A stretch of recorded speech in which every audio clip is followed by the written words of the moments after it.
ज्ञान वाली बात। POCSO, protection of children from sexual offences act 2012 में एक बहुत बड़ा लूप होल है, एक बहुत बड़ी खामी है, as a consequence of which teenage love prosecute हो रहा है। लेट्स अंडरस्टैंड कि ये एक्ट कहता क्या है। This act in the year 2012 जब ये लाया गया था, it has raised the age of consent from 16 to 18. Now what does that mean? 18 years के बिलो कंसेंट की लीगल वैलिडिटी ही खत्म हो गई है। Now why consent is important, let's understand that. एक सेक्सुअल ऑफेंस होता है, कोर्ट ऑफ लॉ में जाता है, तो कोर्ट पूछता है कि आप दोनों की हामी थी इसमें। अगर लड़की कहेगी कि नहीं, तो वो क्राइम डिक्लेयर हो जाता है अलिजिट। उस पर फिर कन्विक्शन होती है कि फारिग किया जाता है कि बरी किया जाता है, that depends on the nature of it. However अगर आप 18 से कम की एज के हो, तो जैसे अगर मान लीजिए केस है जिसमें 18 साल के ऊपर का केस है, किसी ने कह दिया कि ये रेप है, बट कोर्ट ऑफ लड़की की फैमिली ने कह दिया कि लड़के ने हमारी लड़की के साथ रेप किया है, और लड़की ने कोर्ट ऑफ लॉ में ये कह दिया कि इसमें मेरी मर्जी थी, मेरे पेरेंट्स गलत बोल रहे हैं, तो वो लड़की को प्रॉब्लम नहीं आएगी। लेकिन अगर वो लड़की 18 साल से कम की है, हर consent has zero legal validity. तो अगर लड़की के पेरेंट्स ने कोर्ट ऑफ लॉ में कहा कि इस लड़के ने हमारी बेटी के साथ रेप किया है, चाहे वो लड़की कंसेंट के साथ उस रिलेशनशिप में गई थी, लड़की कोर्ट में जाके ये कहती रहेगी, लेकिन उसकी ज़ीरो वैलिडिटी होगी और लड़के को रेप के लॉ के अंदर बुक कर लिया जाएगा। This is very important for boys.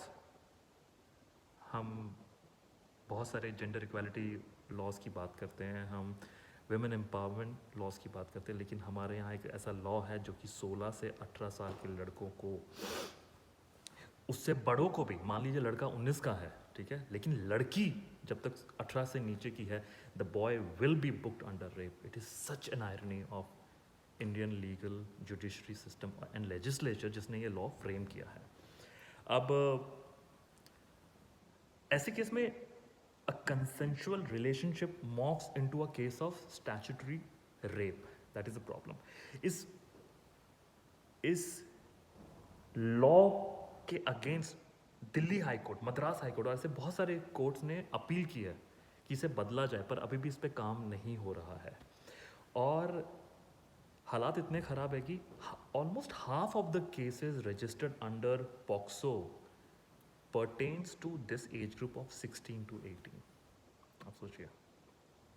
तो अब हाल फिलहाल में, the reason I am making this video is because Allahabad high court ने इस पे एक स्टैंड लिया है। एक ऐसा केस है जिसमें कि लड़की नाबालिग थी and then she eloped with this guy, I think got married and then she got pregnant and I believe she delivered a baby. तो लड़की की फैमिली पॉक्सो लगाने की बात करी लड़कियों के ऊपर, एंड कोर्ट ने लड़की से पूछा, and given the fact that कि she got married, of course it's a कम उम्र की शादी हुई है, बट उसने बच्चा डिलीवर कर दिया है। द कोर्ट सेज कि मैं इस लॉ के अगेंस्ट जाके यहाँ पे लड़के के फेवर में बात करना चाहता हूँ। This is one of the cases. और अब फिर से इस पे एक बवाल खड़ा हो चुका है कि इस लॉ को बदला जाए। तो आप पढ़िएगा इसके बारे में, इलाहाबाद हाई कोर्ट ने क्या डिसीजन दिया है एक ऐसे केस में। तो इसमें 2 अमेंडमेंट्स मांगी जा रही है। एक तो ये कि the cut off of childhood should be brought down to 16 from 18। आप कह दो कि आप 16 के हो गए, आप you are an adult now, आप अडोलेसेंस में आ गए हो, that is one thing. And age of consent, 2 चीज़ें होती हैं, age of childhood and age of consent. Age of consent को भी 16 पे लेके आया जाए। इससे एक चीज़ अच्छी होगी, वो ये है कि जब हम एज को 16 पे लेके आ जाएंगे, तो हमारे जो लीगल सिस्टम जो इतना भरा पड़ा है पेंडिंग केसेस से, उसमें से ये जो कंसेंट वाले केसेस वो हट जाएंगे, जहाँ पे लड़की कह रही कि ये मेरे मर्जी से हुआ, वो हट जाएंगे, वो केस ही नहीं होगा, और हम जेन्युइन सेक्सुअल असॉल्ट के केसेस पे काम करना शुरू कर देंगे। ये बेहतर होगा अगर इसमें ये अमेंडमेंट लाया जाए। अब वो 2012 से आया था, अब हम 2022 में 10 साल हो चुके हैं, हम आज भी इस चीज़ की भरपाई कर रहे हैं। Imagine there are men out there in the jail when the girl has given a consent।